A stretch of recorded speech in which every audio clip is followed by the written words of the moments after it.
Alrighty. We're gonna get started here in just a minute. I'm trying to figure out this new format on Watch Me Work.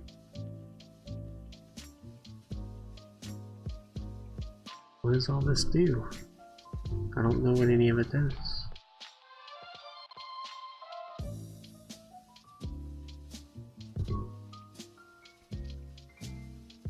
Huh. Here. Maybe my attempts to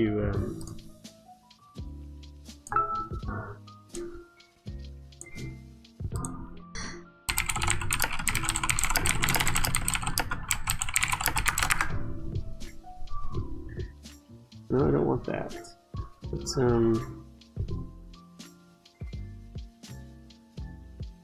that's also not what I meant to do.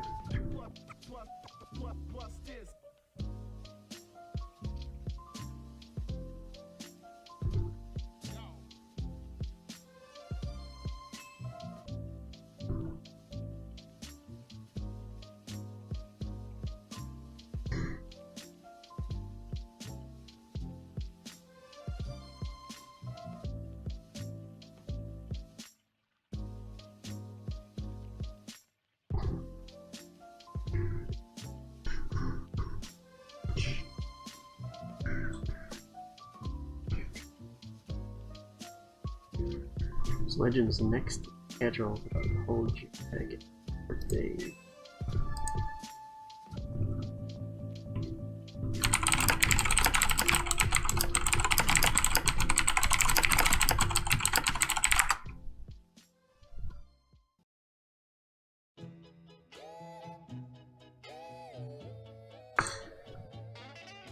Alright. I think we need to turn that down a little bit. And maybe this too. Just a little bit. And we get started. Wow.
Alright, so what we are doing is we are updating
So I'm gonna do, just want to set this up to have about 20 backups,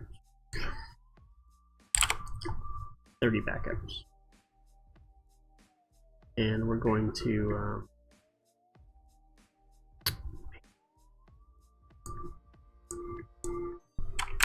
we're going to continue with this numbering method, but I just got to rename it for when we send it to the client.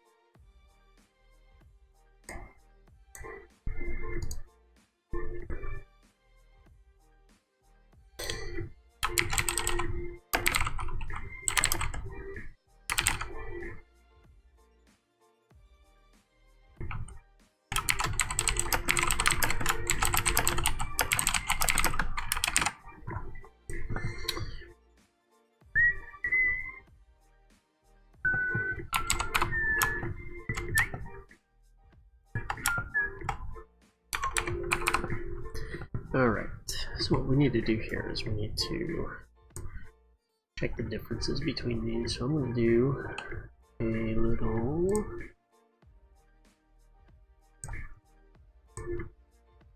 comparison. Let's do an overlay.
Okay, so blue is old and green is new.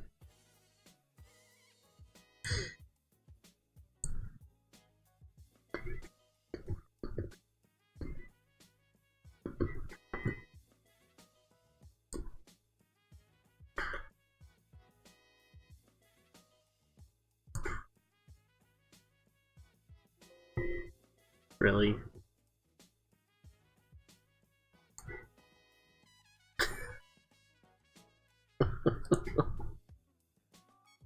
I can't click anywhere. How am I supposed to do it? Please choose 3 points. Is it because I'm split? Click one and it goes away. Whatever. We'll see if that works.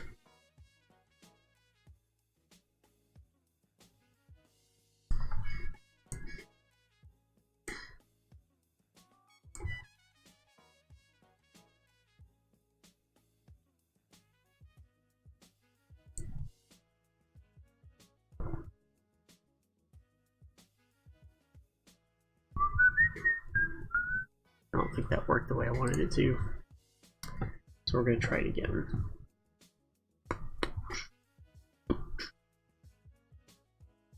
Let's turn split off. And we'll try it again. Modify. Okay, so if it's blended, darken it. That makes sense. Which one is the... This is the old one.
Come on.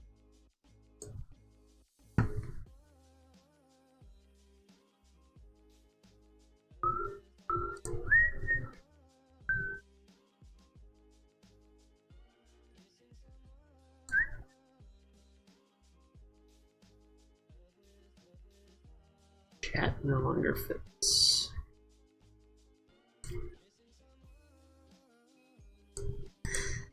Oh my goodness.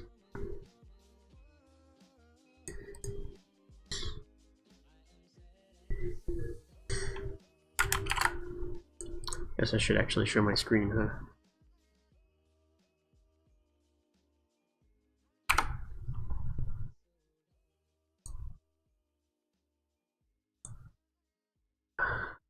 Let's see.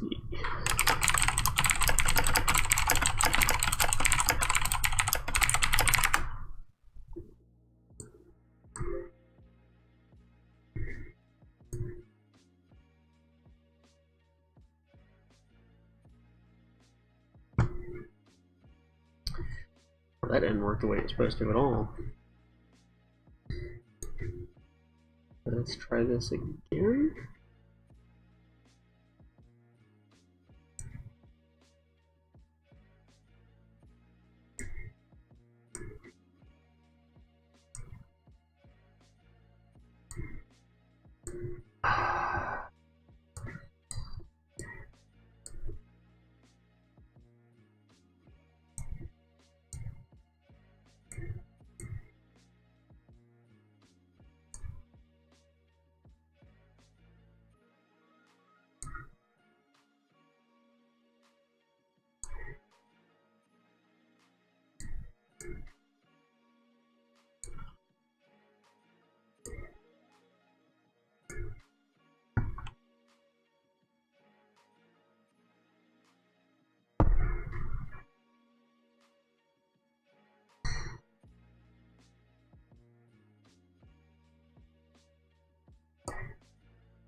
Well, that ain't gonna work.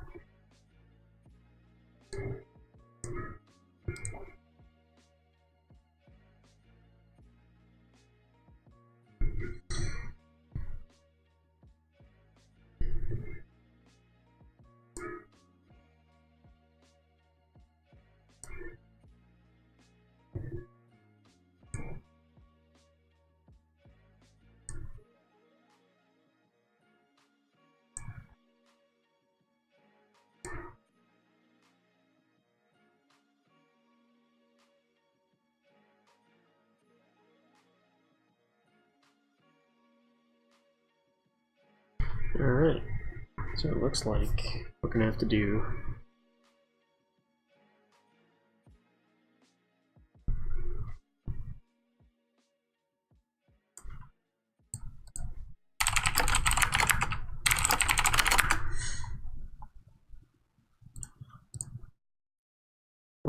manual comparison here because they moved everything for some reason. I don't know. I don't know why they did that. So that's not gonna work.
Would have been really nice for them to cloud the things that had changed.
Welcome back. How are you doing? Good. Good.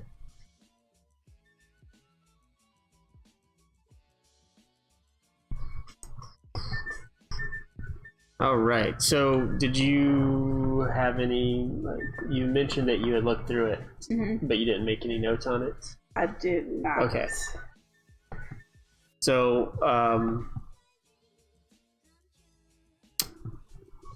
when I give you a task like that, I want you to be able to, and I probably should have been clearer about it, but I want you to be able to communicate back to me those things that you found, so that it can be logged in the project. It can be documented that this is why it took so long to do this. If the client ever says, well, why did it take you 8 hours to do these updates? And we can say, well, here are all the changes that we had. So it's for communication with the client and also communication within the team, so that everyone who might come in, like if Chester started tomorrow and you couldn't come in, but we needed to get it done and he had to get caught up, you know, we wouldn't be reliant on this information. We could look at it either in the PDF or in Basecamp or something, so that people know, okay, here's where we're at with the project, and they can just really, within a glance, be caught up enough to be able to figure out. Client calls and says, what's the status on this? They can say, well, Courtney's out, but it looks like she only has this much more to do, so we can have it to you by tomorrow or something like that. So, so just keep that in mind. And it also gives you a product, right? So if you put on your timesheet that you spent 3 hours reviewing the set, but there's nothing to show for it, it's a little bit different than, I have 3 hours on the project and I have a product, which is this PDF, and you can see the result of the time that I spent in it. So I just wanted to go through these sets with you real quick, mainly to kind of answer any questions that you have about, these are basically shop drawings for this pre-engineered metal building. So any questions you have about that set, as well as get notes from you on the differences that you did find. So we'll start with what did you notice about things that were different? Anything jump out at you? The sets.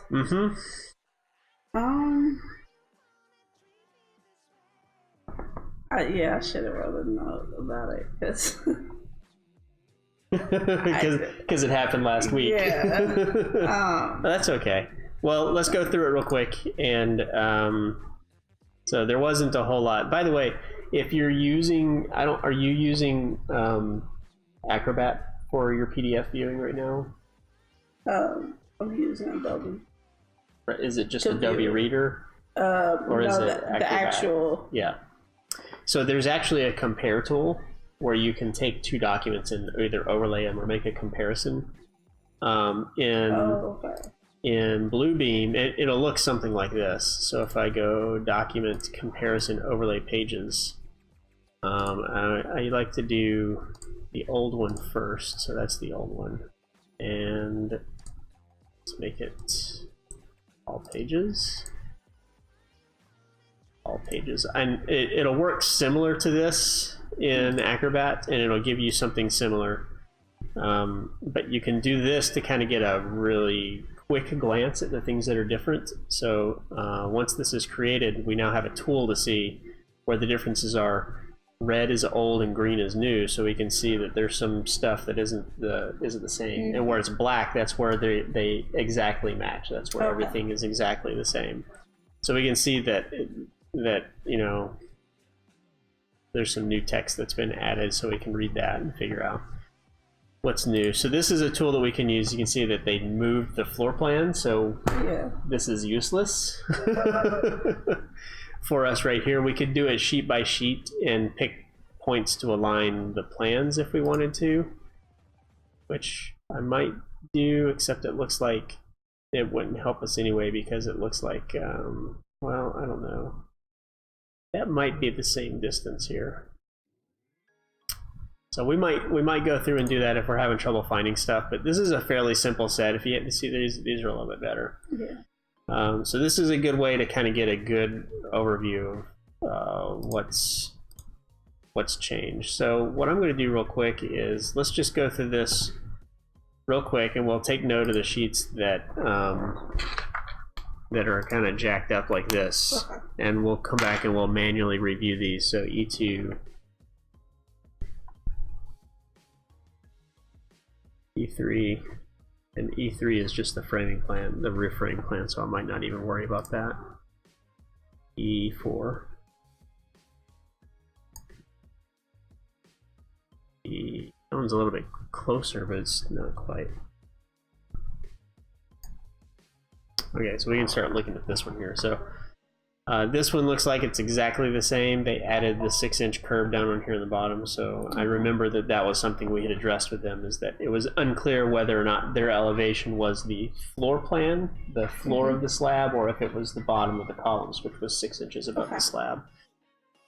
So I'm glad they added that clarification. We can see they changed the shape of the main columns, and just a little bit of the shape of the main rafter structure as well. It looks like that's the same, it's just moved.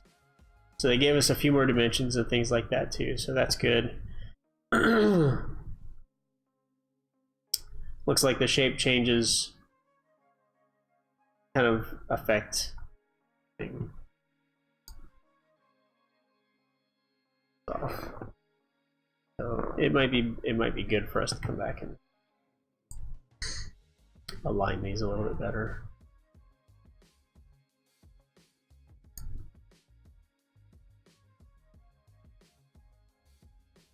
Looks like they're close, but that sheet's just completely messed up. Like they swapped those sheets. Which really, I think, oh, it's the crane. We can probably compare those manually. So overall, it looks like it's mostly just a change in the shape. These guys right here. So it's like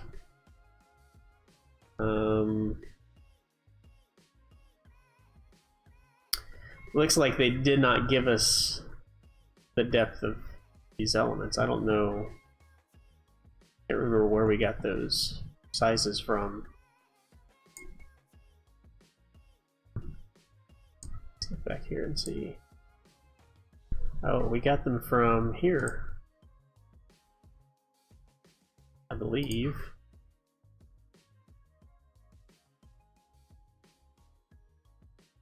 Nine inches, 8.5, 9.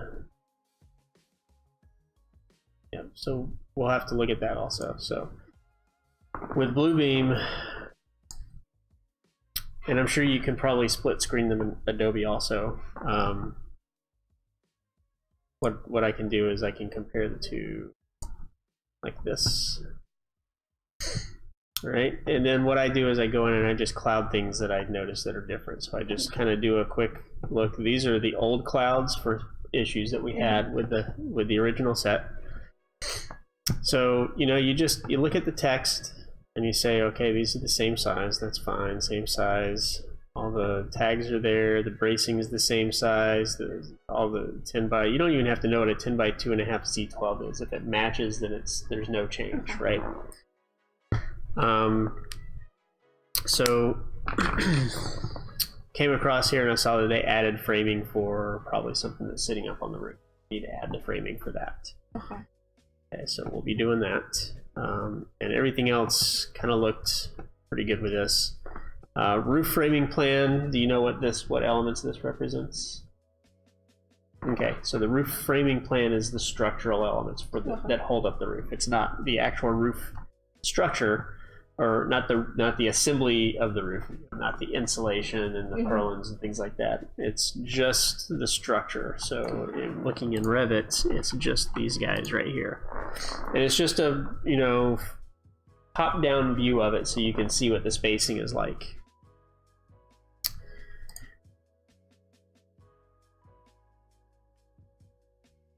They added a little bit of information down here that I didn't see before.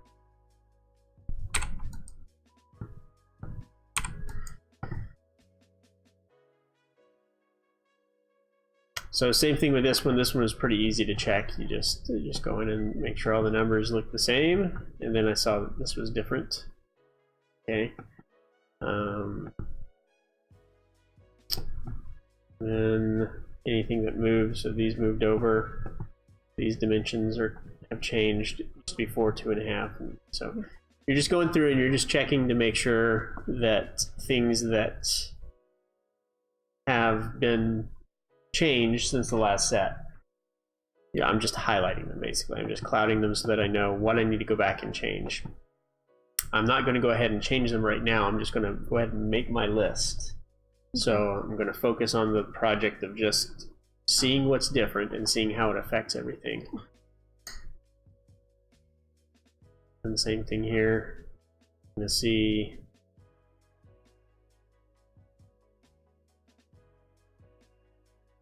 everything kind of looks the same. Usually stayed up too late watching the Olympics.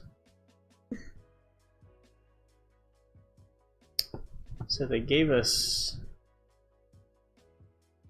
4, 3'6", 7. That's 9'6". So they dimensioned this a little bit differently. They gave us 9'6" here, and here they gave us 2 feet. So I wanted to make sure that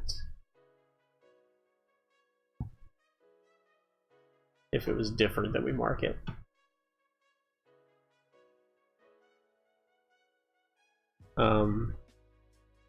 I don't know if Adobe has the feature with splitting and synchronizing. No, they say you have to buy an additional upgrade or something like that. That stinks. They make it. Yep.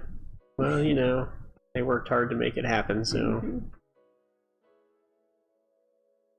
I'm not too concerned about these wall sheet elevations because we're not modeling each and every sheet. These are the individual sheets of metal that they're going to attach to the structure. That create the metal panel wall.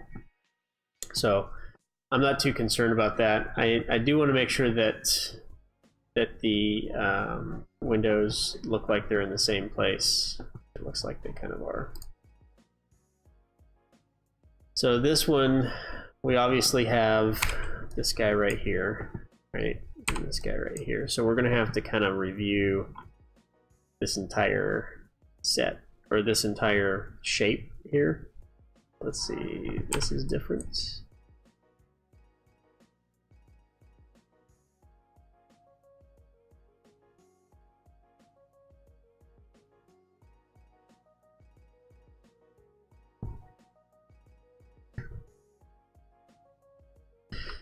I don't know if I remember how we got these shapes before. Are you talking about when it was 2D? Yeah. How did we get these dimensions before? I want to say that there's somewhere that actually has the numbers on it, somewhere in the set.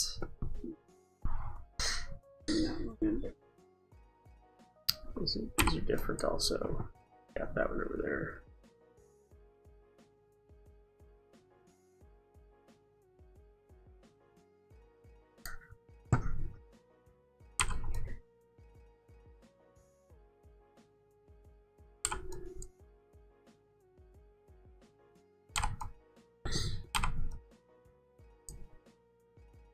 Oh, and they also gave us that 10-inch offset.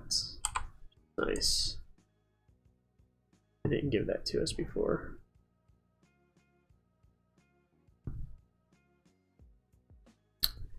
So we have 2 foot there.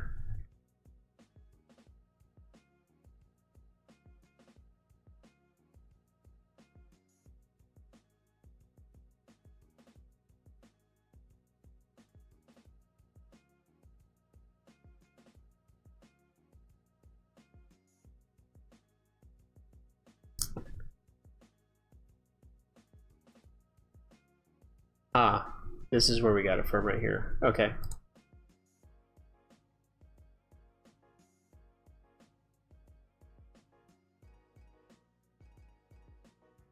Okay.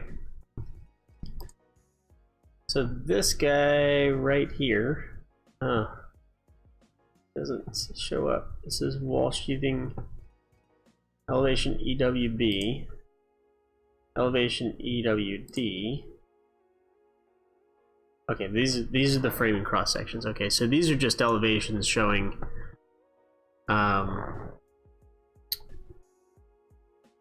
showing the end wall structures. Okay, so this is what we need to focus on right here.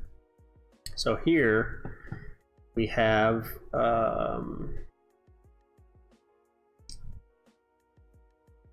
this is 8 to 23. So it starts out at 8 inches down here. It goes to 23 inches up here, is what I'm seeing, even though it says 2 feet right there. 23 inches is not 2 feet. And see here it was 19 and 19, so it was square. And that dimension is to nothing. So, and then everything else I think is the same. It's 6 inches, so the outer flange. Okay, so I never got mine.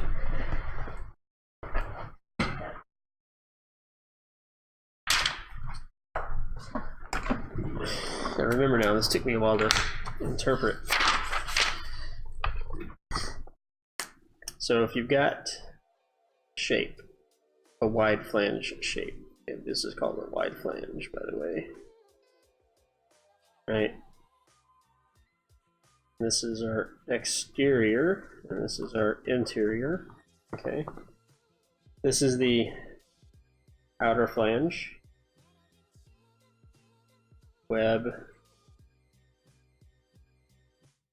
inner flange, outer flange, inner. Stop me if you know this stuff already.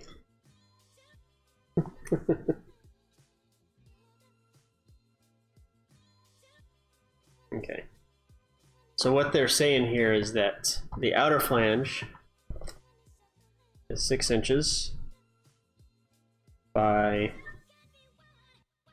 quarter inch, 0.25 inches thick, and then the web goes from 8 inches at the bottom to 23 inches at the top. What it's saying right there. Okay. Which actually makes sense because that means it's 23.5 inches at the top with the quarter inch thickness of the so then the inner flange is 6 inches.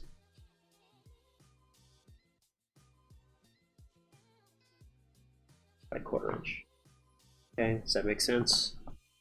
Yeah, it does. Any questions about that? I'm trying to.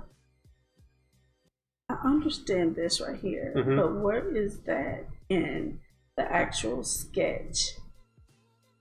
The profile or the dimensions?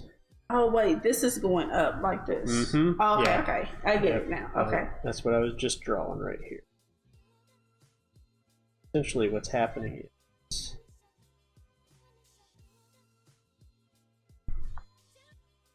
at the bottom it's smaller, and at the top it's wider. Okay. So at the bottom it's 8 inches. At the top it's 23 inches. Oh, okay. So 8 inches here, 23 inches at the top. Okay. So it's kind of angled out like it's showing right here. Okay. So up here where this dimension is, who knows what this is dimensioning to? It looks like it's lost in space here. Rogers family. Okay, it does. It sits right there. So from here to here is 23 inches. Okay, does that make more sense now? Okay. Excellent. I don't know what I just deleted. Okay, so what we have to do now is, and there's our 8.5 inches right there. Okay, so they definitely shortened up. That is. So what we have to do is we'll have to go in and change the profile of that column piece to match this, so that we can do another collaboration or coordination. So we've got a couple other dimensions here that have changed.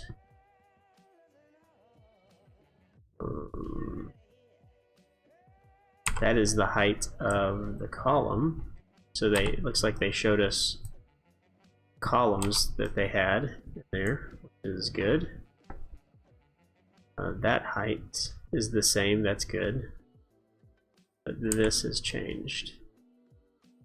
Okay, and that being the height of the difference from this little kick out right here.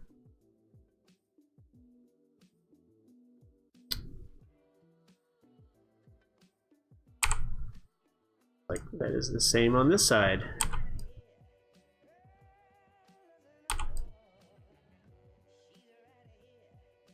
And we'll just verify the sizes right there.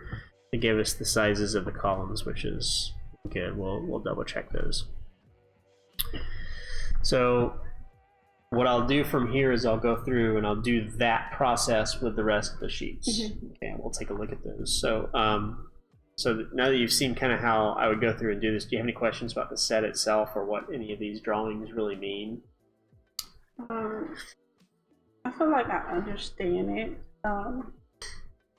Is it still going by the grid system where okay. Yep.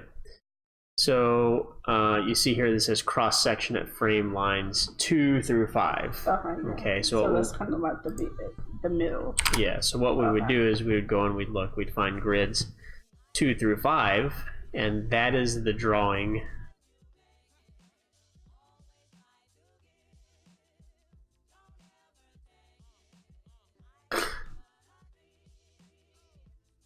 I didn't change the view that much.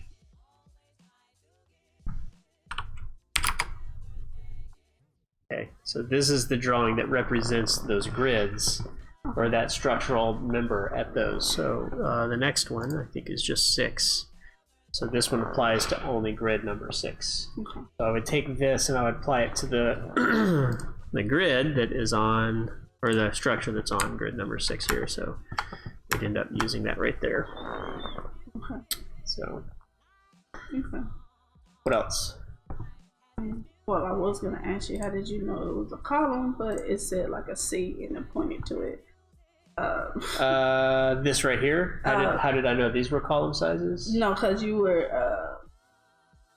this right here. Yeah. But I saw the C and it had an arrow to it. Yeah. So there's a couple of things that indicated that it was a column to me. Okay. So the first thing that we want to look at, I think, is on number 2 here.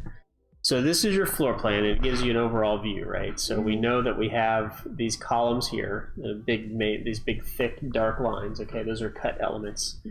And then we know that we have some of these grid lines have columns intermediate in between, and some of them there are no columns in between.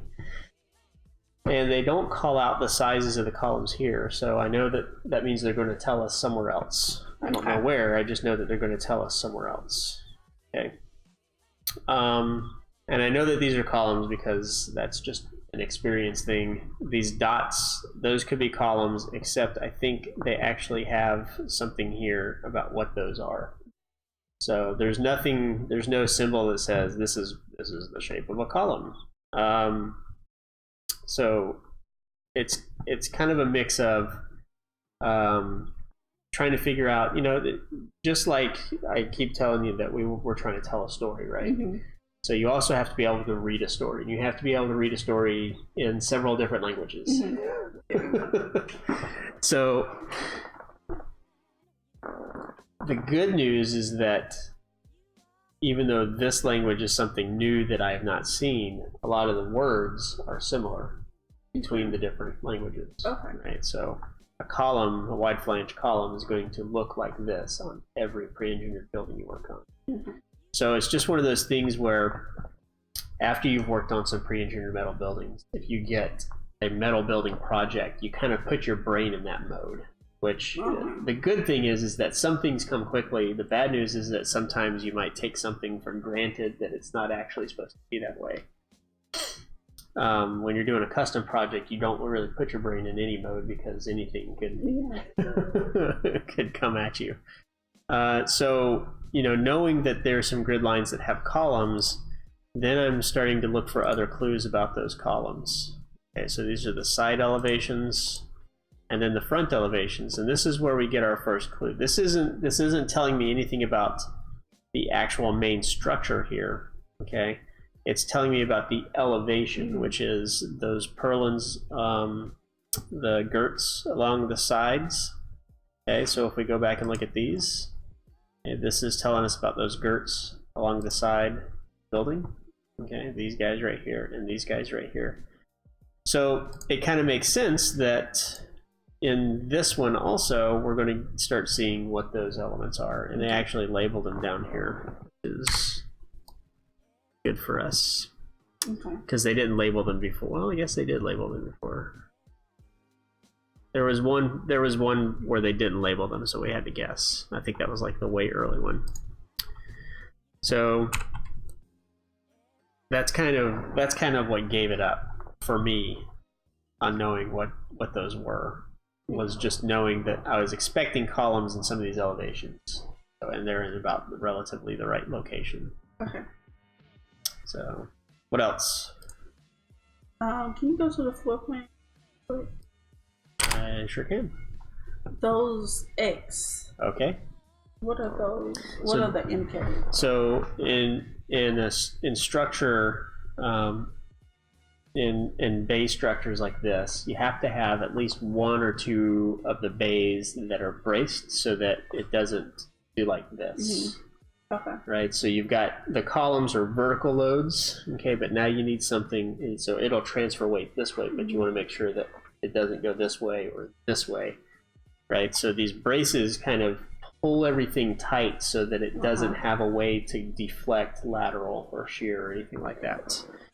So these are called it's called lateral bracing. Okay. And since the metal panels don't span across multiple pieces, like in a house, we have the wood framing, right? And if we didn't have, if we just had the top and bottom sheets, you know, those would do like that, right? So we put the plywood on it to keep it from, it strengthens it from going this way, but then that whole wall can do this or this. So then you have another wall at an L, right, at an angle that wall can brace against. So you kind of keep it from falling in all directions. Okay. Now, a metal building, it doesn't have that solid piece that connects everything across those two angles. So what you do have is you have a piece going from here to here, and from here to here, and from here to here. So because everything's connected from one bay to another, all you have to do is take that one bay and keep it from doing all that stuff. And since everything else is welded to it, that one bay kind of takes on the load of all the other ones. Okay. So this right here,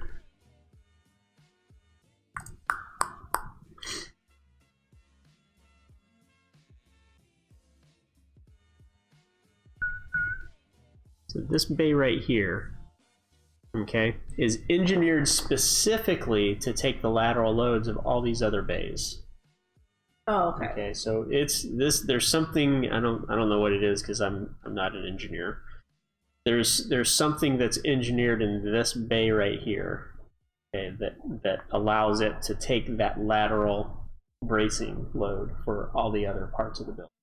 Okay, and it doesn't have to be here. It could have been here. It could have been here. It could have been here. But I think they chose this one for a specific reason. And in fact, these X's are just in the ceiling. Okay. If we look at the sidewalls, they actually put the bracing in the in bay. Okay, so it's a different condition here than it is for the roof. Okay. So why they did that, I don't know. They're engineers. They have their own ways of doing things. Okay. So if you look at that here in Revit, you can see that this bracing here. So I don't know if you recall when we went to the metal building, the concrete precast, what was that? Allegiant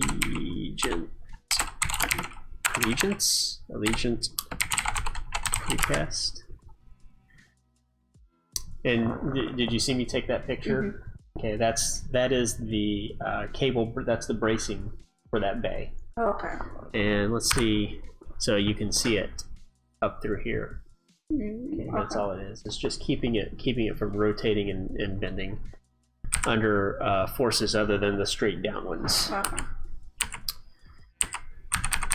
that's all the picture. So you can see it up here. I actually saw it in one of the other pictures where you were trying to find this picture, and I saw it. Someone was playing soccer.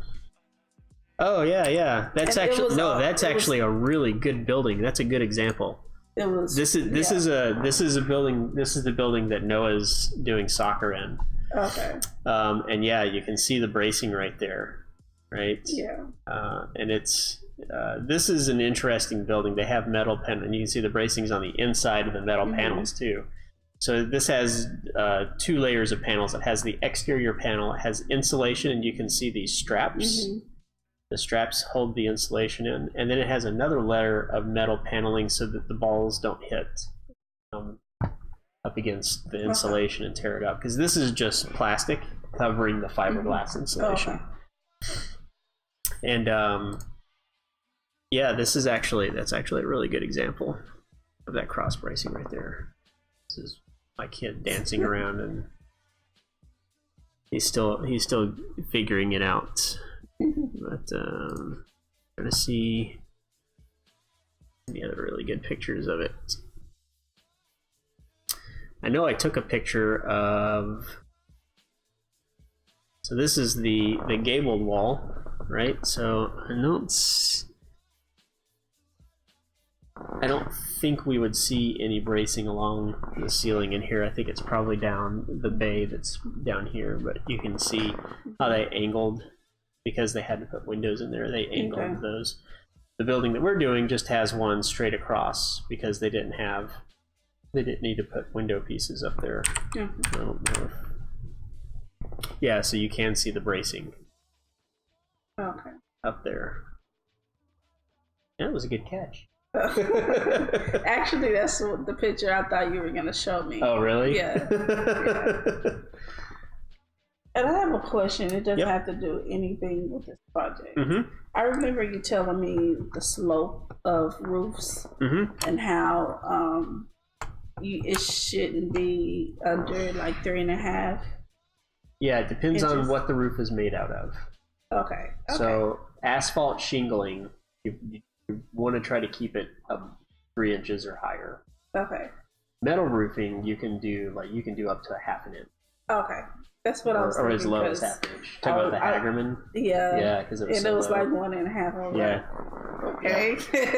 Yeah, when you have a surface that captures water like asphalt shingles, you don't want to give the water a chance to slow down and get up under the shingles and create water underneath the shingles and felt. I got you. So you have to give it enough slope to keep the water shedding down. Okay. On a metal roof, you don't really have those seams to worry about, and the metal is more hydrophobic, meaning that it doesn't tend to let water stick to it quite as much as asphalt shingles. Okay. So you can do a really low slope, and it'll still shed that water straight off. So yeah, I think you can do up to as low as like 1/2 inch metal roof, which is basically flat. Anything under either 3/4 or 1/2 inch slope is considered a flat roof. So I think if you do 1/2 inch slope, it's considered flat roof. And there are other details that you have to consider for creating that, because you have more water ponding issues. Snow issues become a problem because you get pretty heavy. Yeah, really. Did you see the Superdome collapse in Minneapolis? Do you remember that happening? I remember you telling me about that. Did you ever see that happen? No.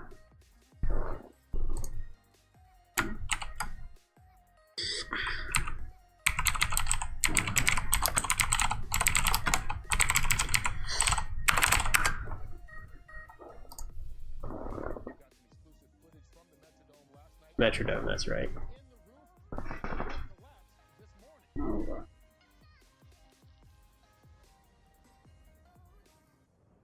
I mean, this is Who was in there to actually right. Well, I think it was just the cameras, but there was field crew running out when this started happening. I mean, it's water. It's the same weight as water, except it stays in one place. It doesn't move around. There was another one. Or hockey roof collapse. This one was actually pretty dramatic. Yeah, floorball, that's what it was. For the kids too. I think it's like high school age. But it's good that it was a sporting event, because watch how fast they all get out. Like, they hear it happen. And I think when the camera went, boom, that was when the cameraman was leaving also. I mean, this is just what happens when you don't account for how much snow can sit on a roof. And this is one of the dangers of a flat roof in a snowy climate. I mean, because think about how thick that metal is, and it's just bending it like you do a Wow. That is so. Roofs, man, they're no joke. So, anyway, what else? Anything else? Any other questions on that? Okay. Well, in that case, I'm going to finish this up. And do you think you'll have Colbert finished for the end of the day? I think so. I had to, for some reason, when it was flipped, the garage disappeared. No. Because it was a 5-part garage instead of a 6-part. Did they change their mind? I think I modified that already. It should just be 3 car on one side and just 2 cars on the other. Oh, okay. Were you adding it back in? Yeah. Sorry about that. Oh, I just thought it should just be a 24 by 32 garage.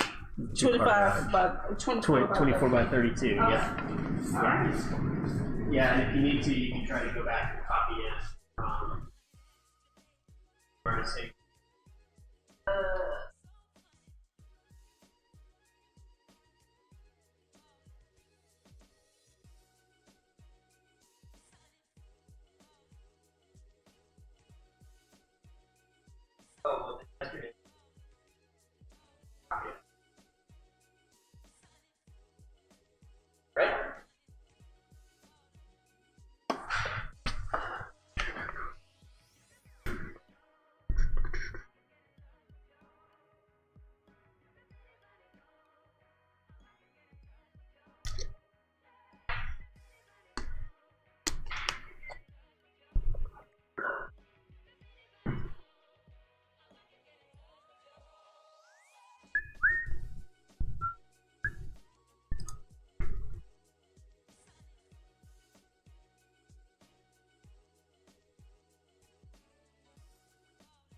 Yeah, that's one way to do the bracing too.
All right. Let's see what we can get done here.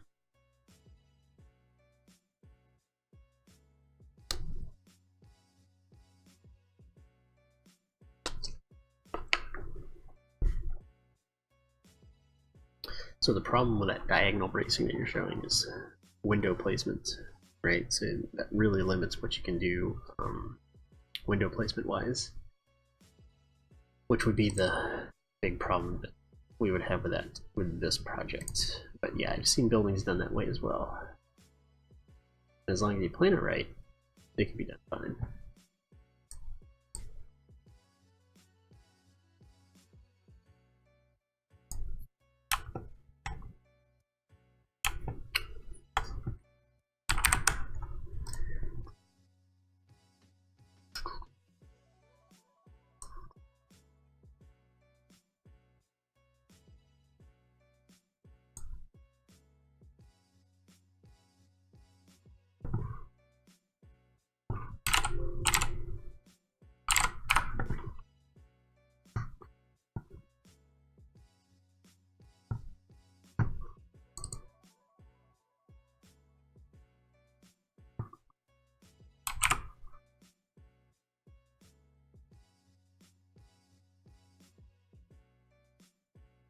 Oh, it's 10 inches too.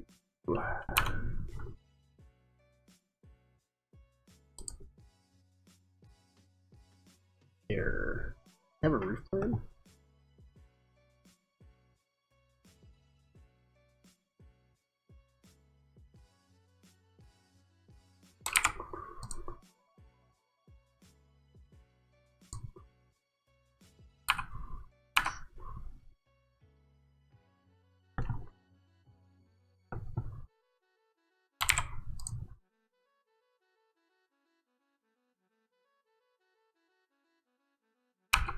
Hmm.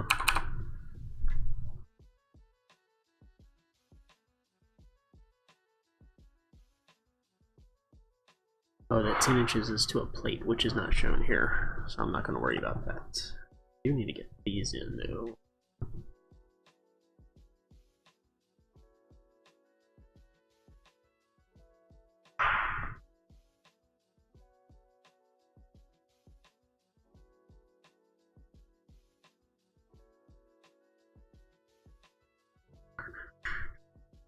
One, two, three, four, five.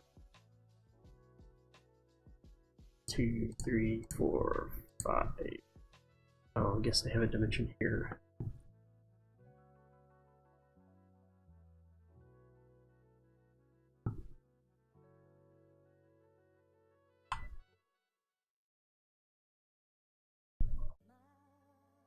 I see.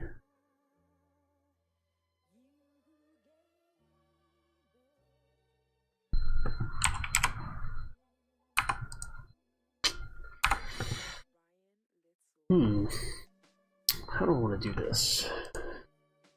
Is this a beam system? That's a beam system, that's why. So let's copy this. And let's copy this. Let's make these W.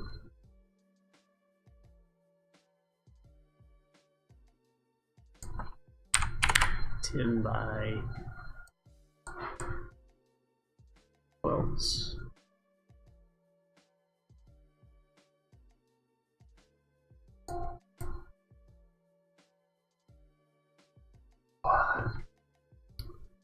Steel framing, steel wide flange.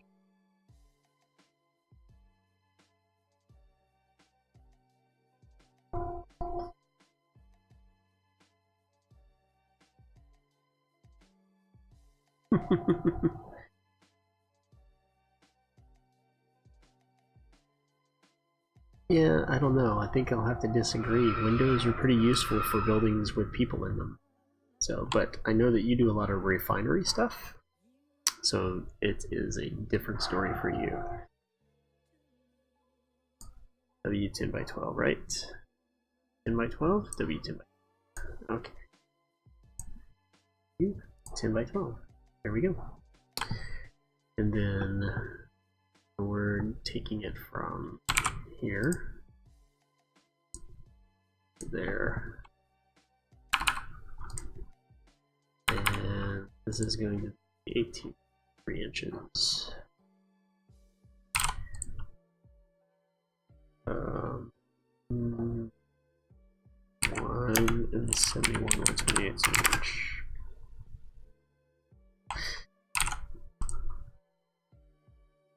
1 and 3/64 of an inch. Close enough. This one, 3 foot 5 1/4. Move. Oh, yes.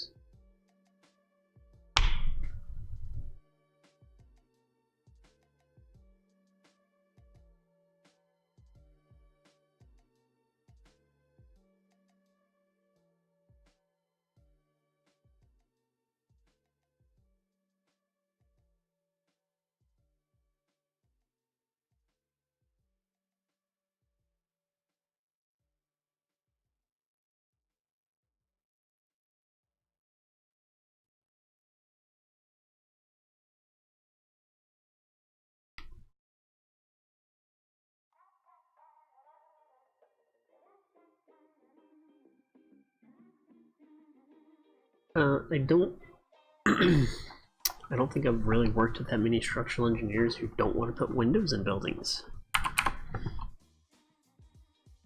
It doesn't make sense to have a building with people in it that doesn't let natural light in. Unless the people are dead. In that case, it makes sense.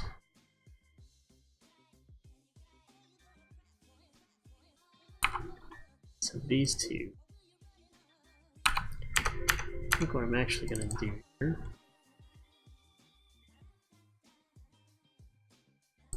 is create a little box.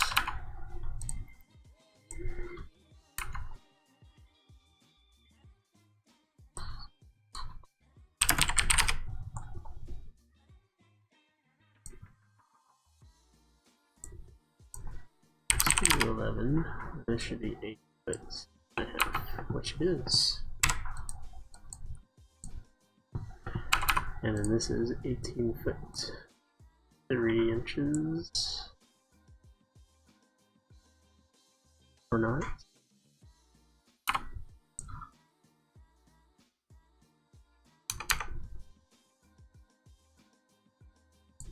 I don't understand.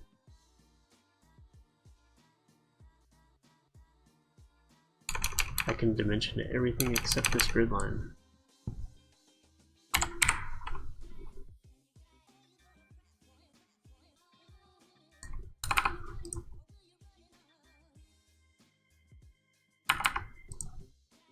Am I not?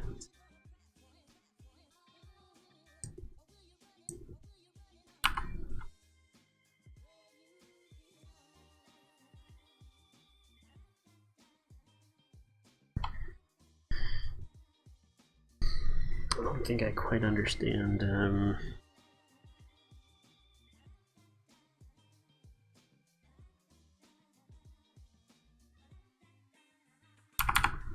Why I can't dimension this.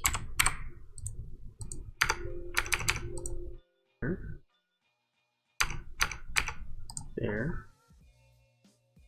There.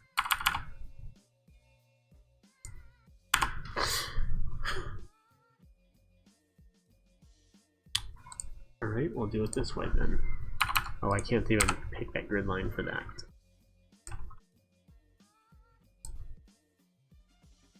This is a little silly.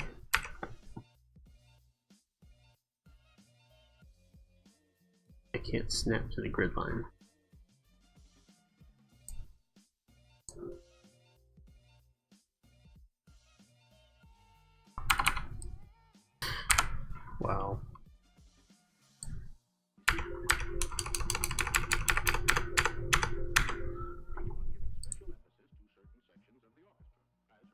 Okay, well, we're just going to get it close enough here.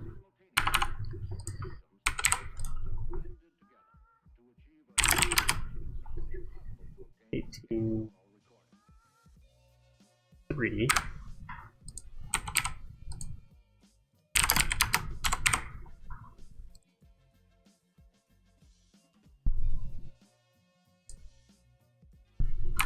It's because this thing's on a slope.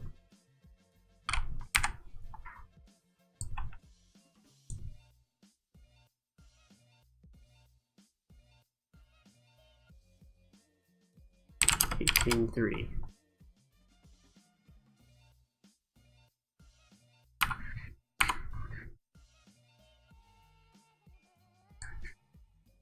So that line is 18 foot 3 inches long.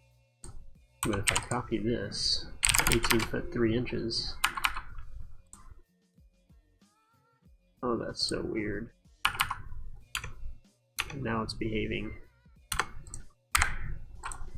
Copy 3, 5 1/4.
Like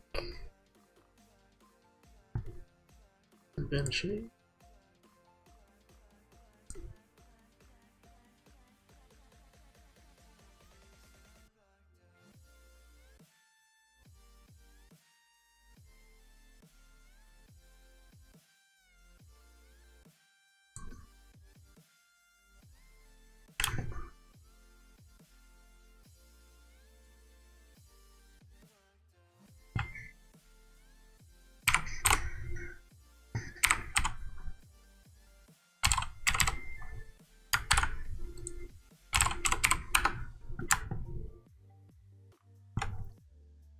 Okay, that's a 10-inch purlin, that's a 10-inch purlin, but they're different sizes.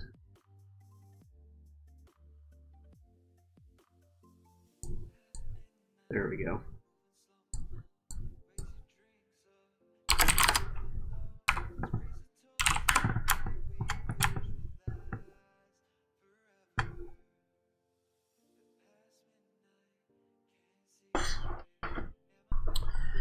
Alright, got that in, I got that in, and I got that and that in. Just need this C8 by 11.5 to connect between those W12s. Structure, beam.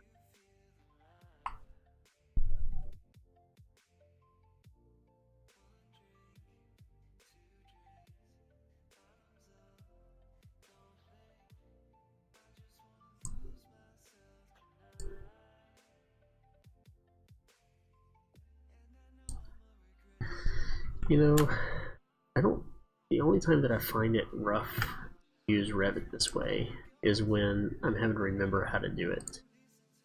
It's really not that bad. If once I have a workflow, right? So I don't find it too horrible.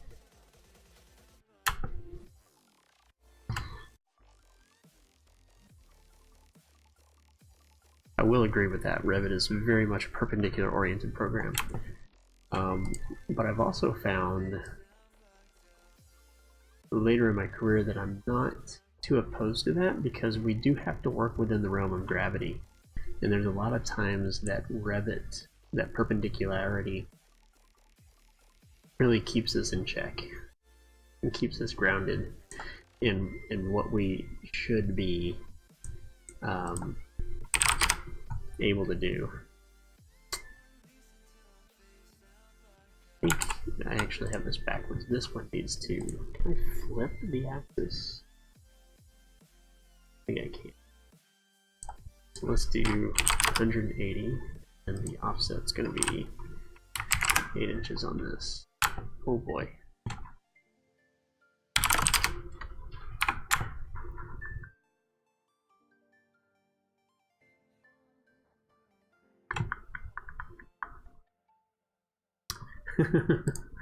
Let's see.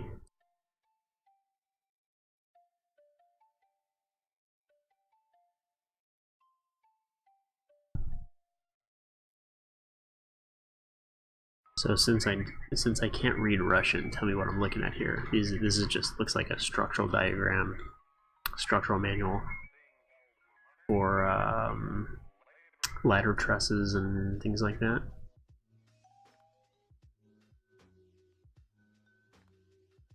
Looks like maybe ways to solve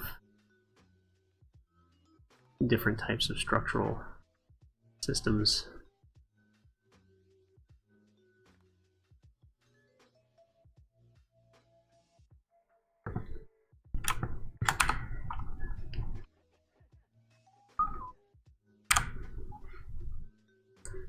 Nope.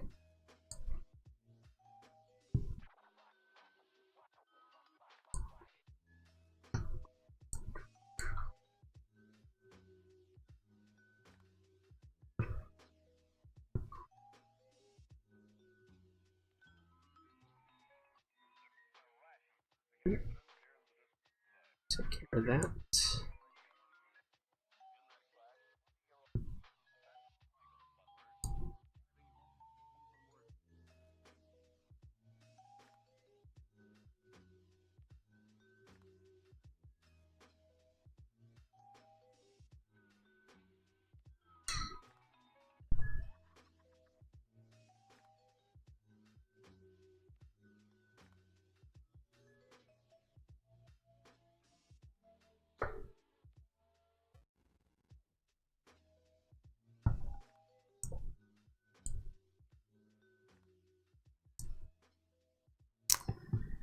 Let's go look at this elevation over here. It's south elevation.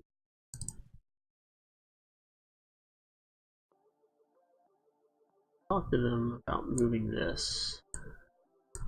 Looks like they decided they wanted to do it. So you got 5'7" there. That was an easy fix. 8 inch, and we've got that.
Alright, so this one right here.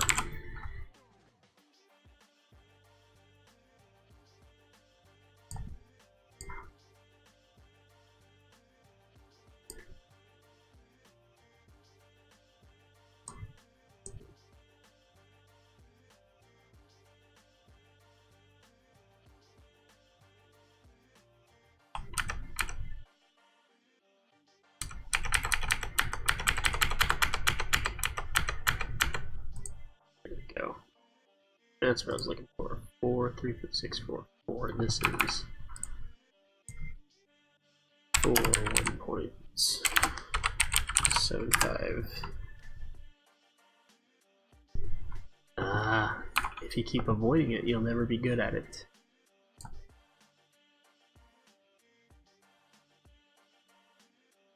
They are much more complicated projects than anything you just showed in that diagram that have been done in Revit.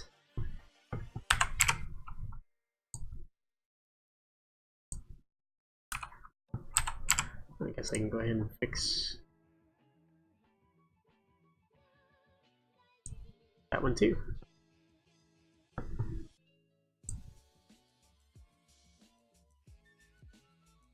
Hey, look at that.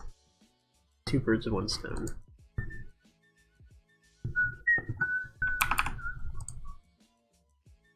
W8 by 10s. W10 by 12s. Got it.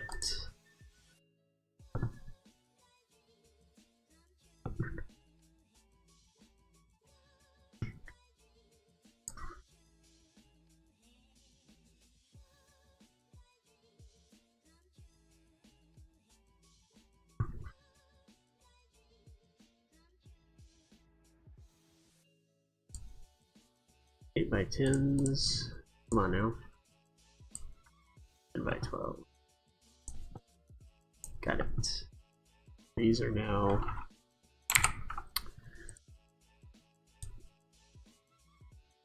4, 1 3/4.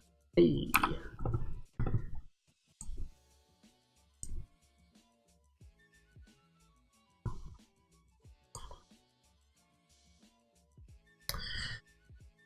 I will agree with that. I have fought with structure many, many, many times. I know exactly what you're talking about.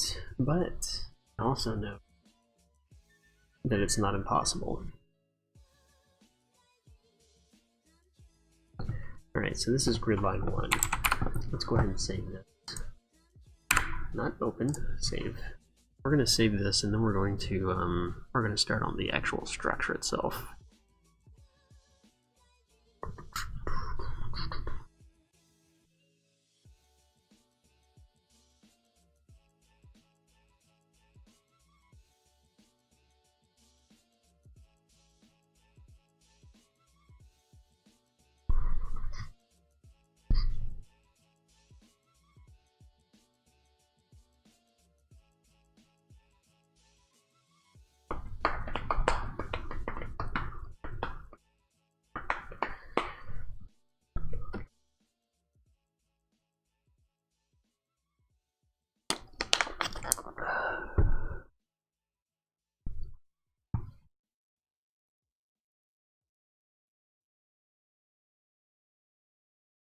Pretty happy with how that turned out. I mean, that wasn't so bad considering it's all on different planes. Everything stayed aligned.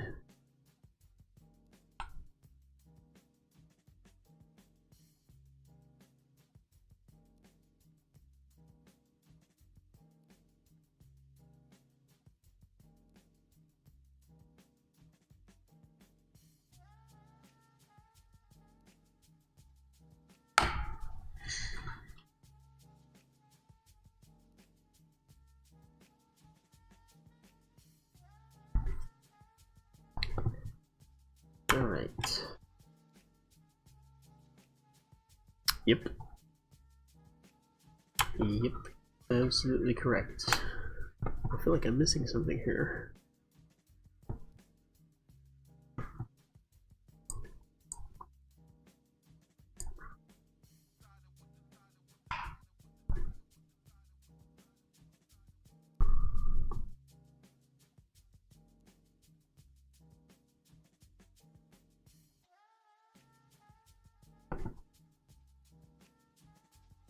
Alright, I've got that in there. These are supposed to go up here. There we go.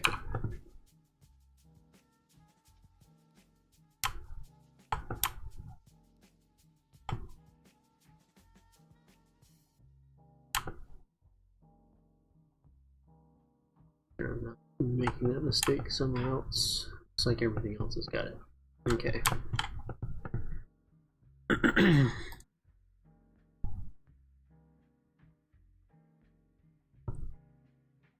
Grid line 1, which I believe is this guy right here.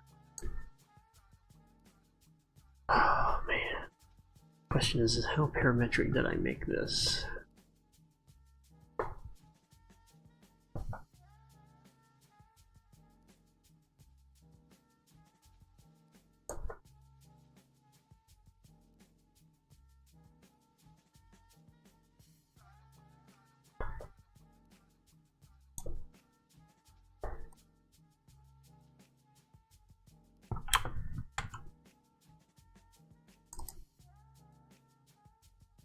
Column depth.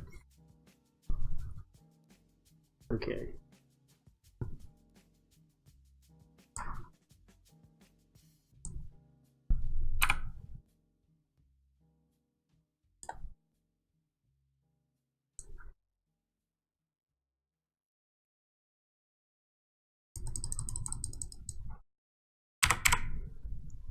There we go.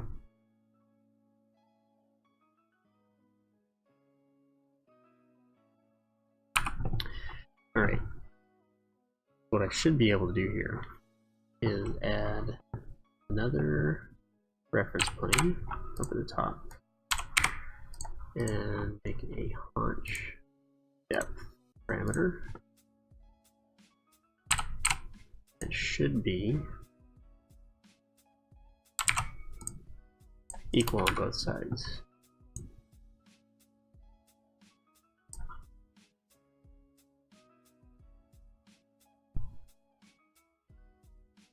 Let's make sure this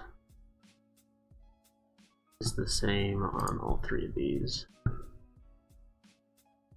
Oh,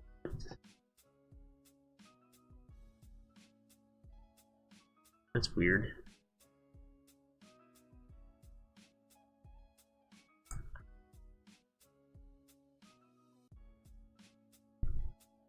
Okay, it goes up to the eve on all of them, which is awesome.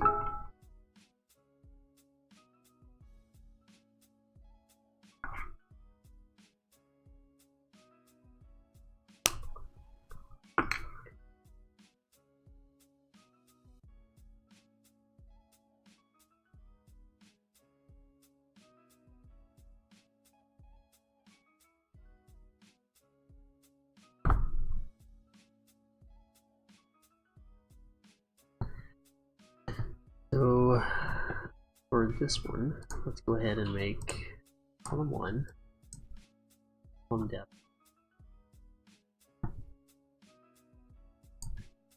Inches. Okay. And then we're going to make this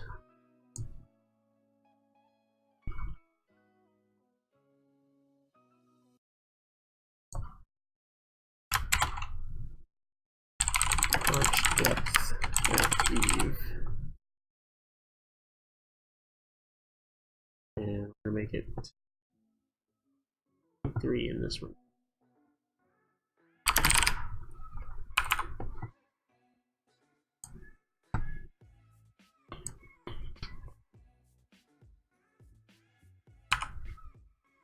I need an eve reference now.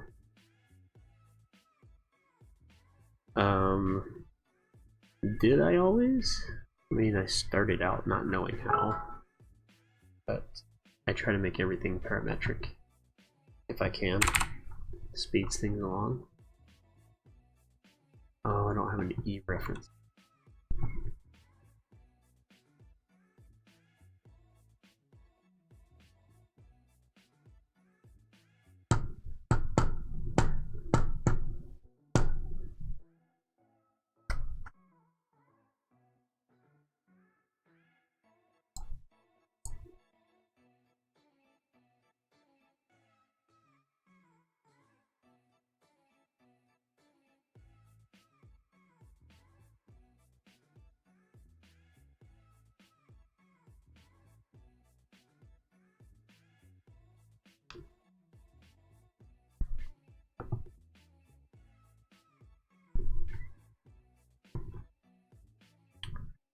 Here's the issue that I'm solving right now, is that this line is dimensioned right here, but I don't need that point or anything else.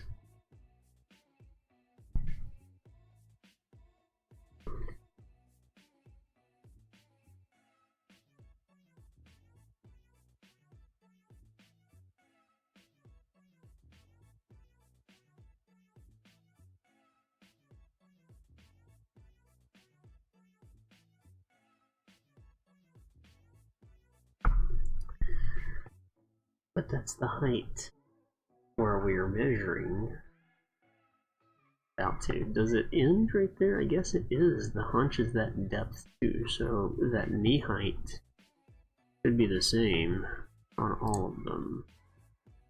Is this a true statement? I think it is. It should be the same on all of them. Yeah. It doesn't taper up there in that haunch. So I think we're good. We can do this. We can do this right here. Remove constraints. Lock this. Right? And then this as well. Move this out here. Remove constraints. Lock this. This little dimension that came up is an automatic sketch dimension. I leave those turned on when I'm doing families right there.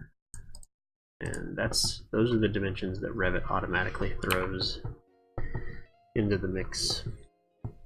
So while we're here, let's also make sure that we've got, actually, let's finish that. And everything looks like it stayed in place, which is awesome. Right. Then let's see.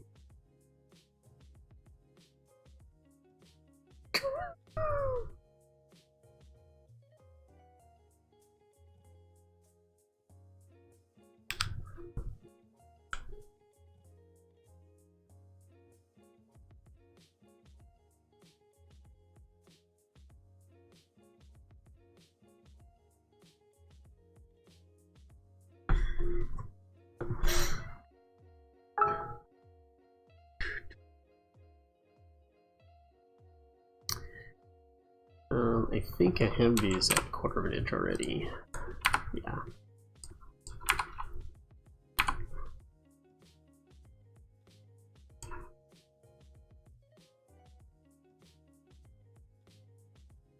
And it's 6 inches. 8 1/4. That.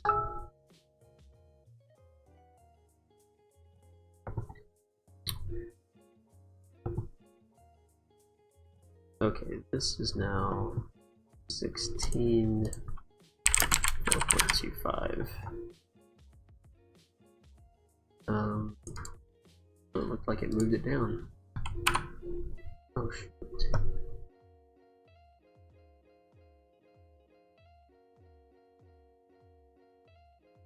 You know what is wrong here? What's up, John? Long time, man. Hope everything's going well. 16, 4 1/4. Carl, Carlo, you know it all. It's all the same.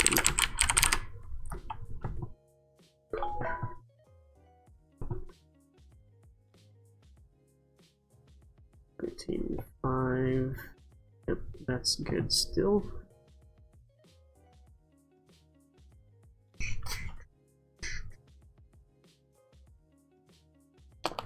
Oh no. Is the flu going around there too?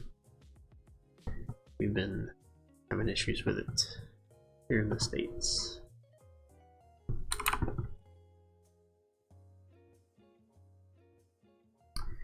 So here's the issue that I have. This is supposed to be a 1/4 inch off that line.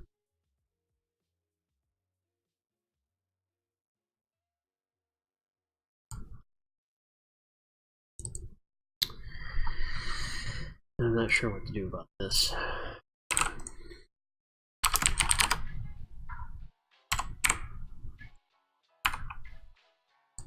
Let's lock.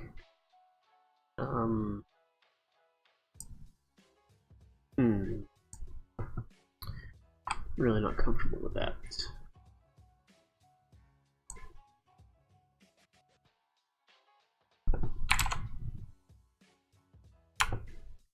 We want to flip.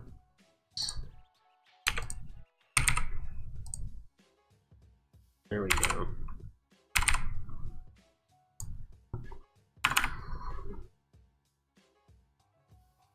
So this is correct right here. We've got column depth.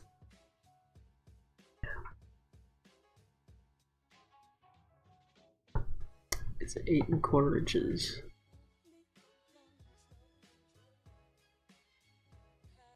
And then 8 1/2.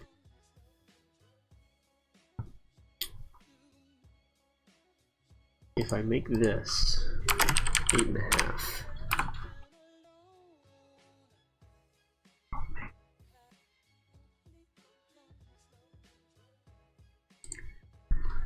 that'll work.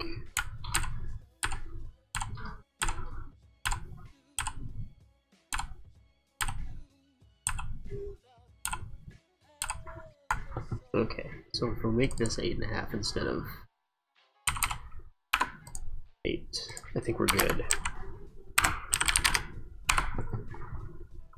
And then this should actually be 23 1/2 inches.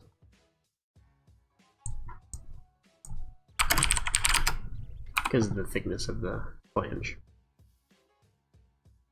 Flu with pneumonia would be horrible. Yep, everyone in my house had the flu except for me.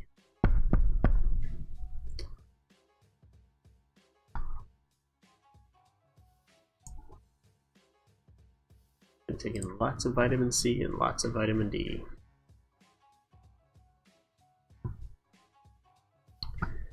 So I think what I have now is the correct distribution here. We've got 8 1/4 inches, and then 1/4 inch, and then 8 inches. Oh, so close. Is it? It's because it should be down here.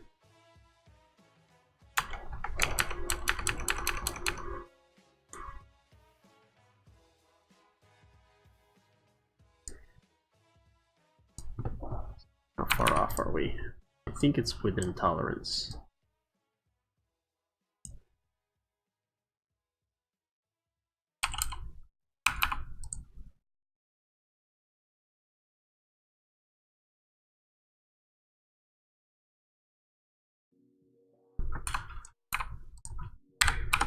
Okay, I think it's fine.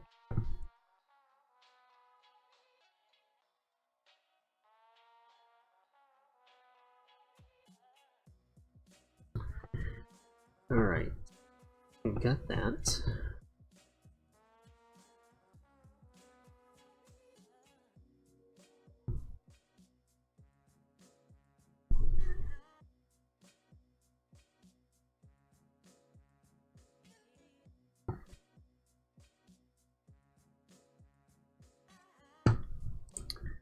So we need to now do the 2 and 6 ones. Here we've got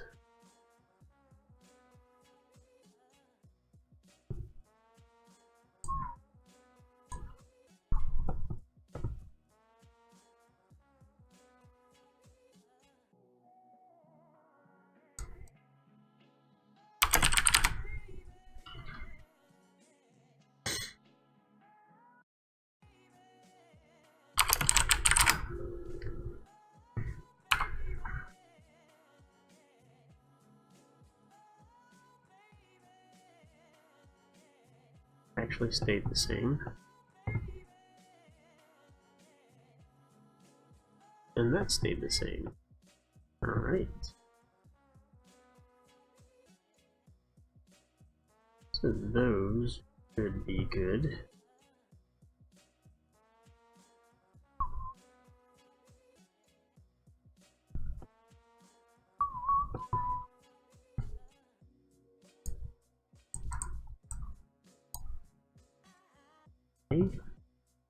Oh man.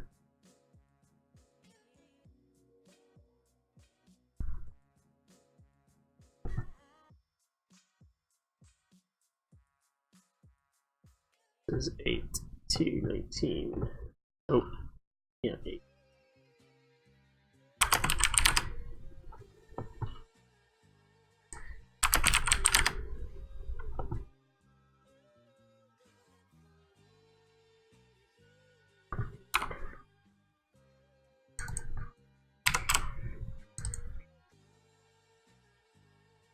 Oh, interesting.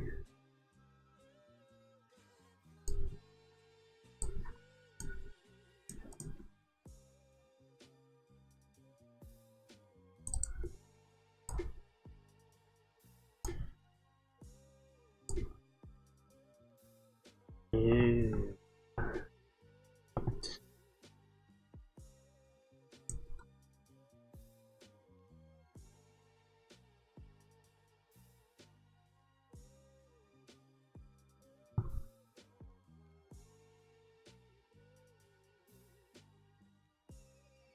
I'm okay with this. I don't know what I did to make it work, but it worked.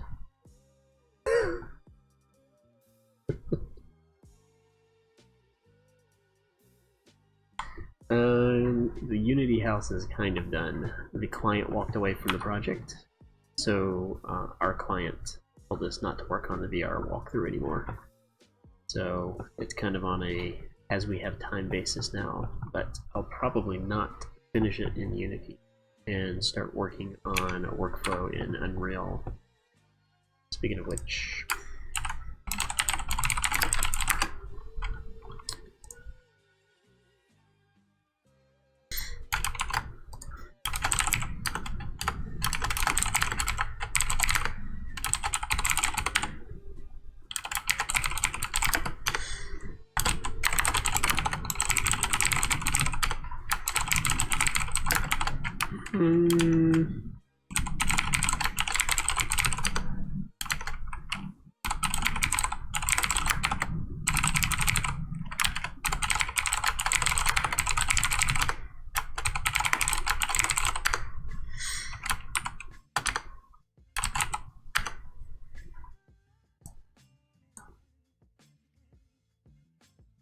Reddit?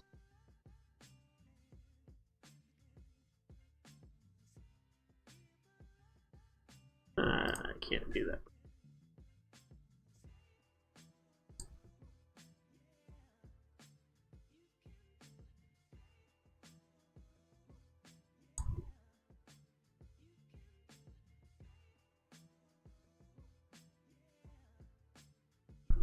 There we go. I'm signed up for the Datasmith beta now.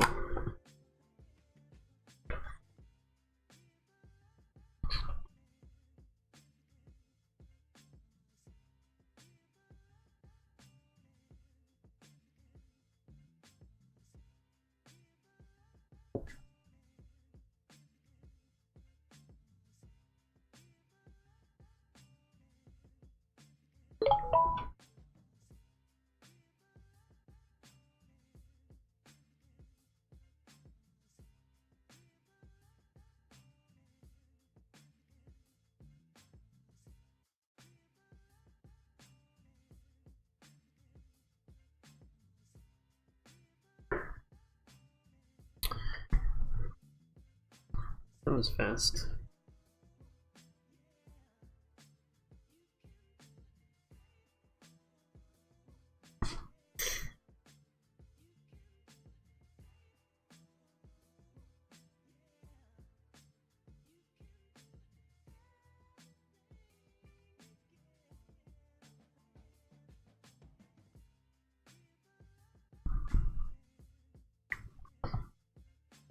Alright, so we can now save this.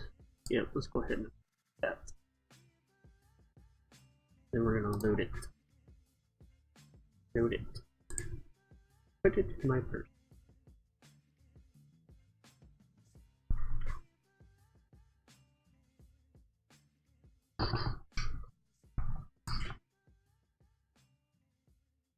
So those should all. Ah,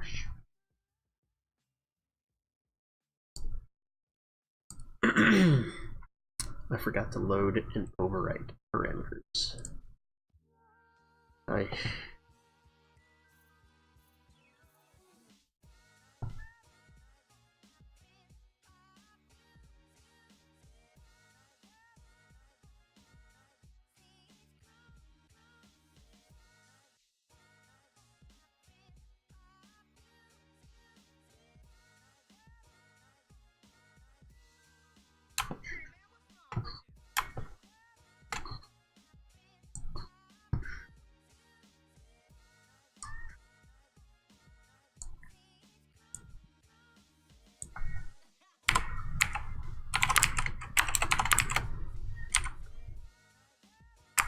Oh, I didn't even check to make sure that those were still the same.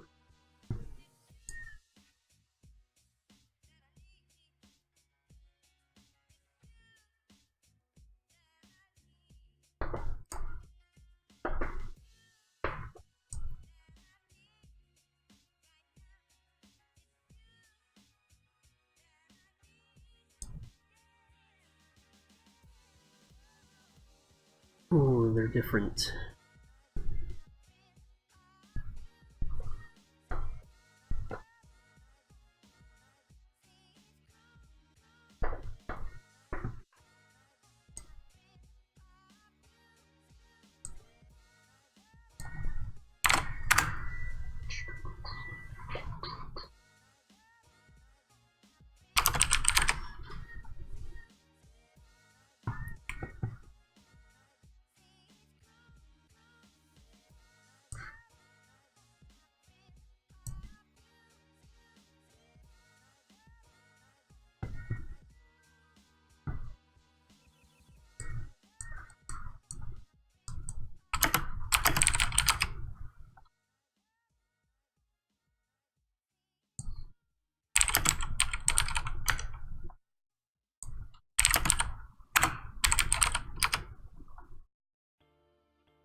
Okay.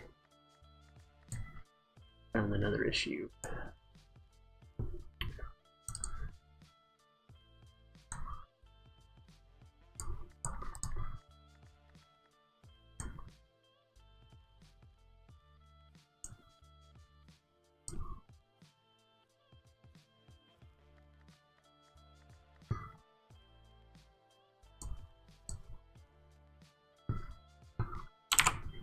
How do we get this?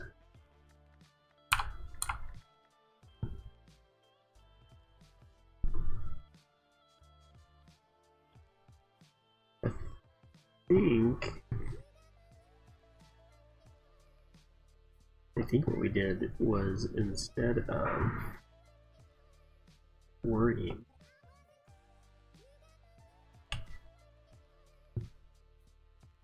about the rafter depth, I don't think rafter depth does anything.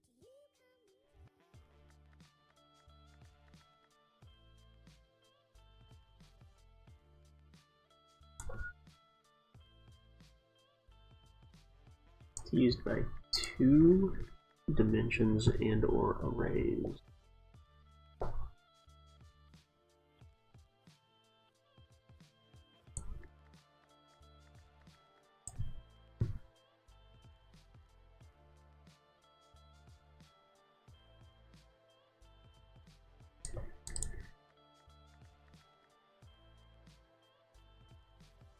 Don't know.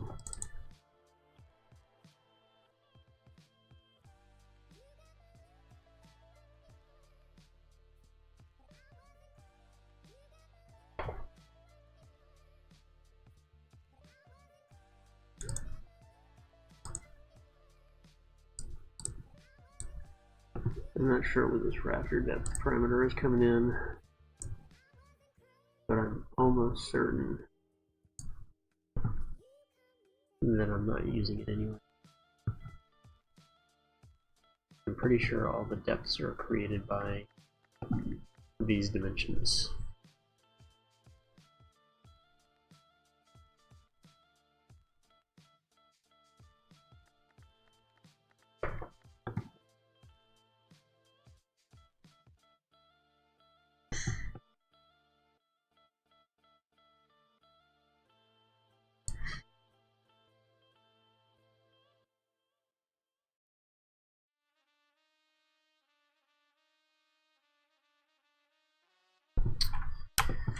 Okay.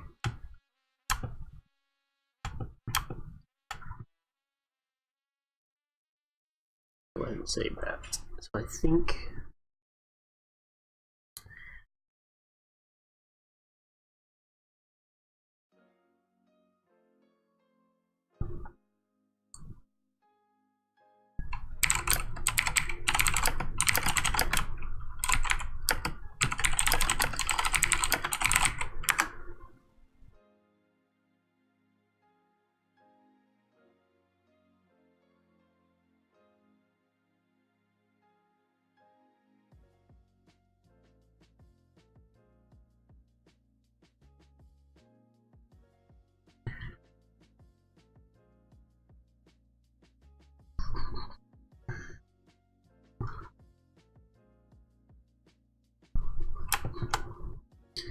I should go in and just verify that these dimensions are being followed here. Like that this is actually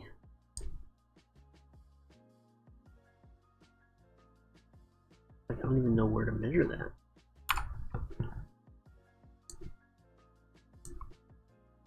That's a 15-inch. 12, 13, 14. Okay, so that's yeah, 13 and a half. That's fine. This is number 1, right? Number 1. And then it's 13 and a half, and then where do I measure this? I don't know.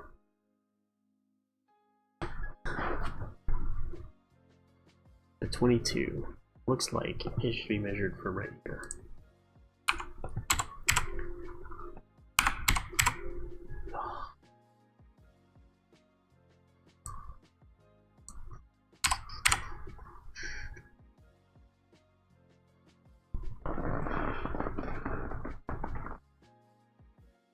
This should be 1 foot 10 and a half.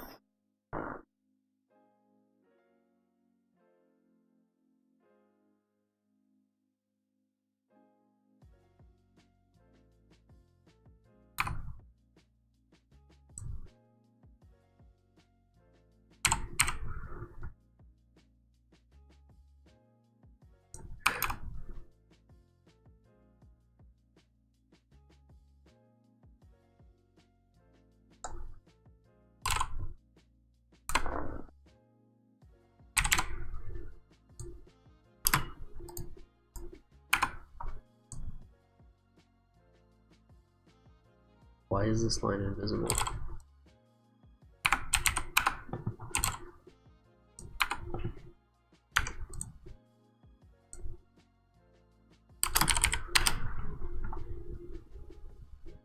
It's not quite. It's not quite.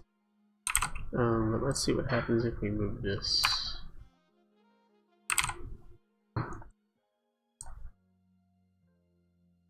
To right here. And then it's much closer. So I think it's supposed to be measured here.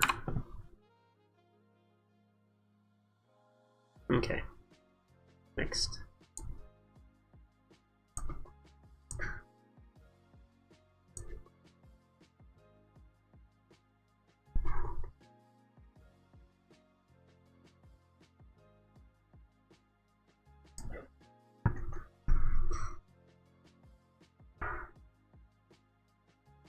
Right, so this should be the same.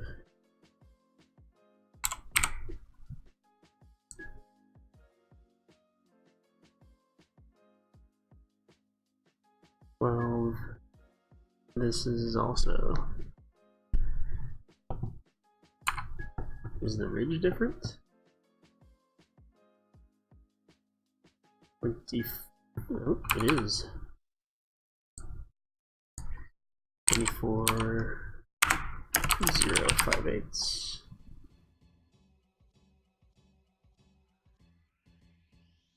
Ooh.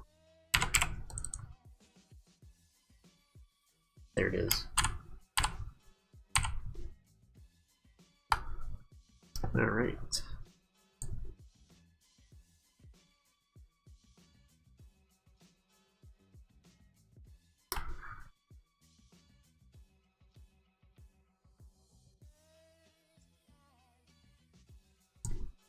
I'm glad I checked.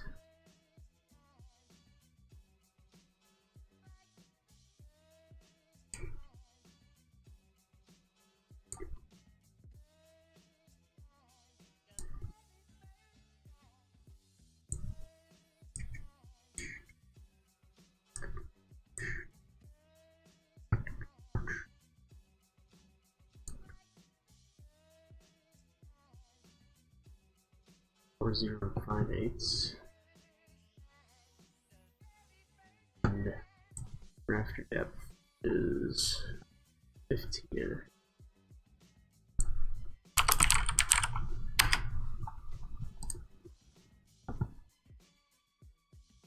So one of the problems that we had originally was the way that they were documenting these didn't give us a consistent ridge height right here. So see when we switch back and forth between grid 1, grid 2, the peak is going to be at a different location. And that's just, man, that's just the way it is.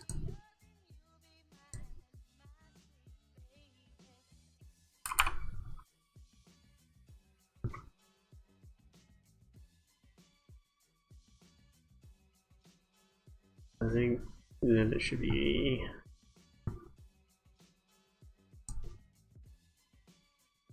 rafter depth. R2 should be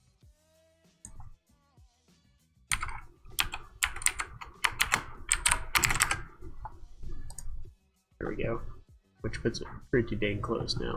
Okay.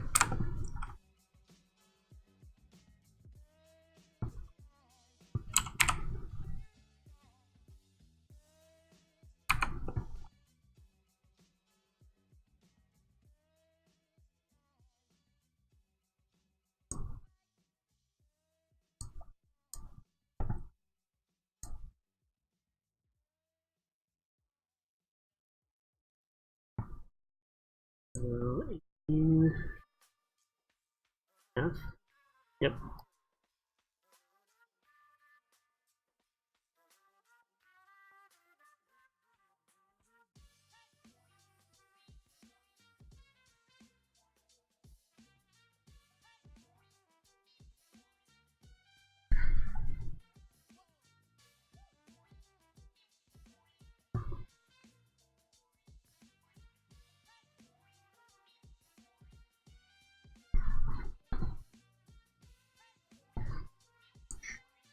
All right.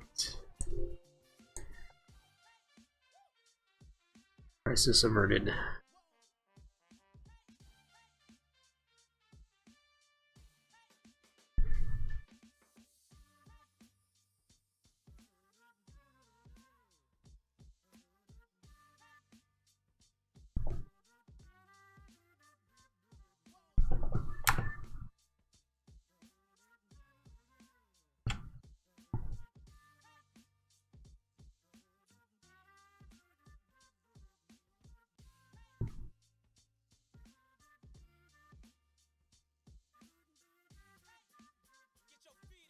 Right, so I think that means that this is ready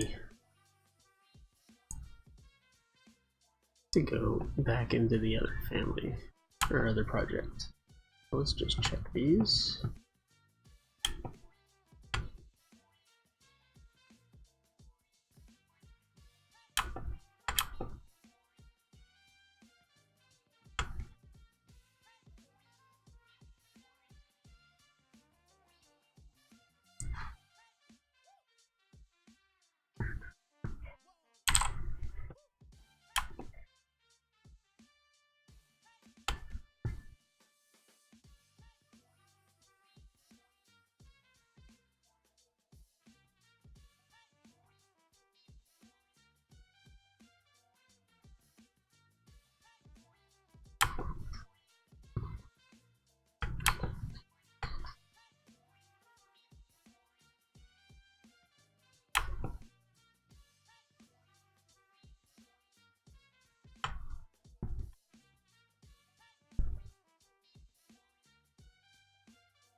This doesn't make any sense.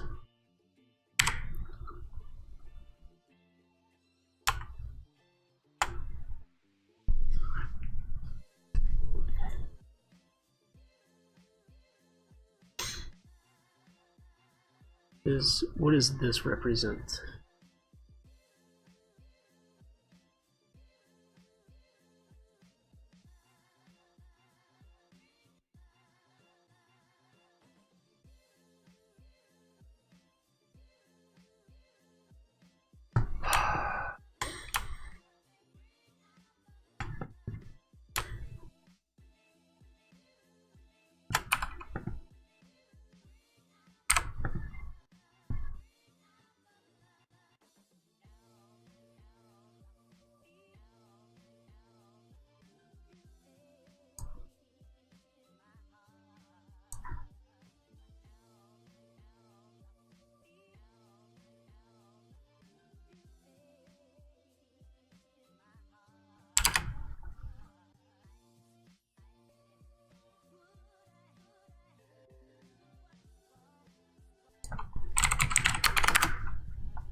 Okay. I think we got it sorted now.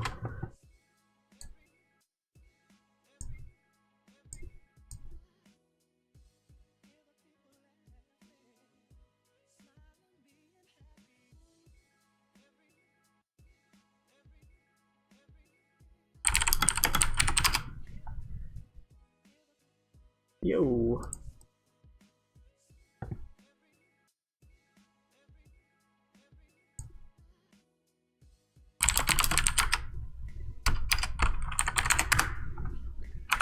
There we go.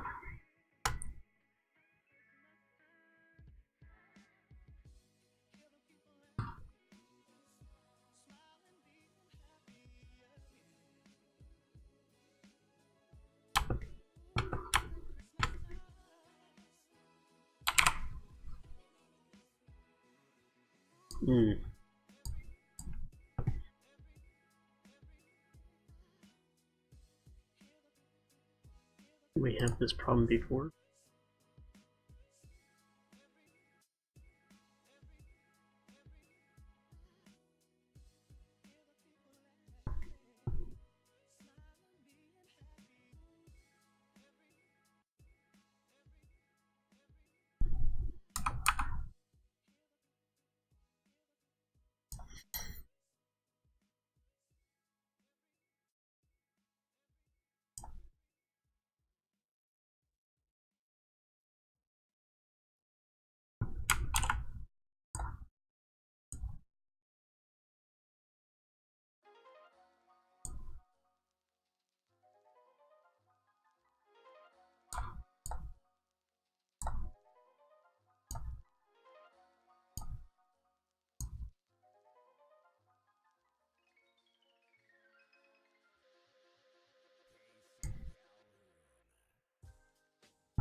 Okay.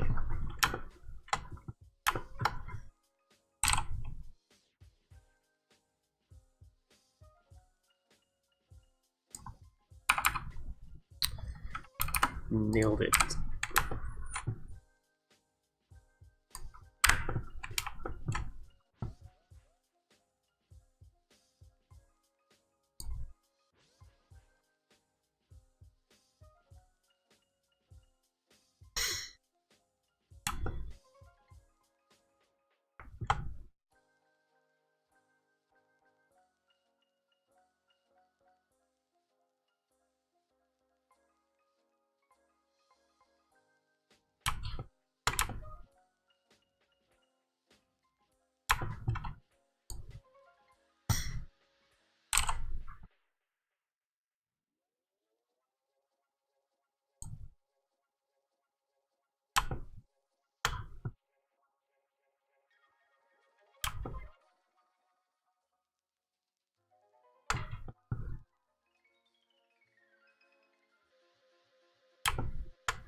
Doesn't really show a good section of how that's supposed to work.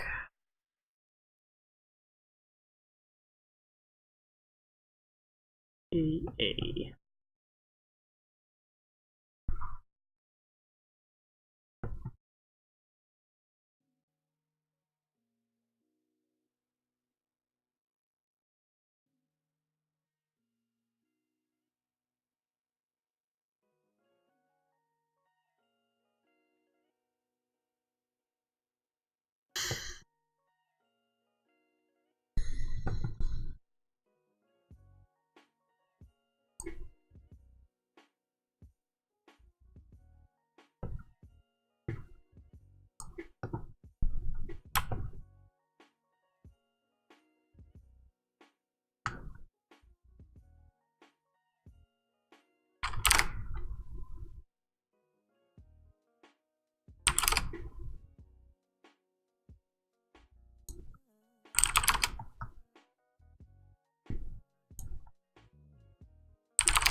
I'm not gonna worry about it. Yeah, I am.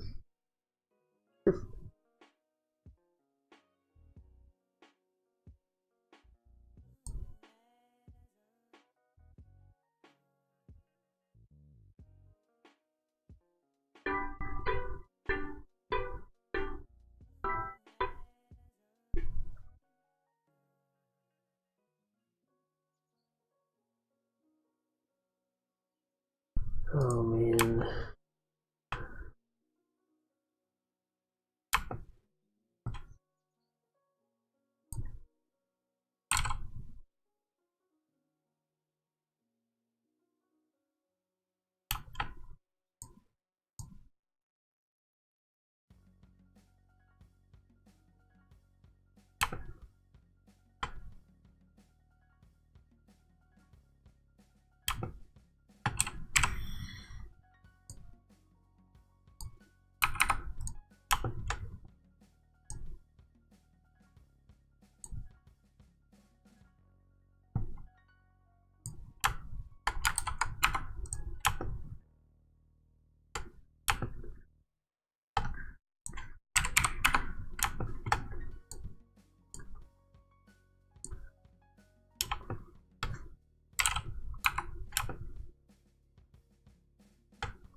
not really sure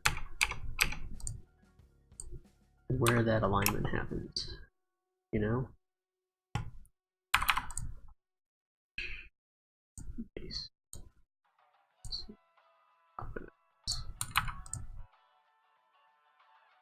Grab back.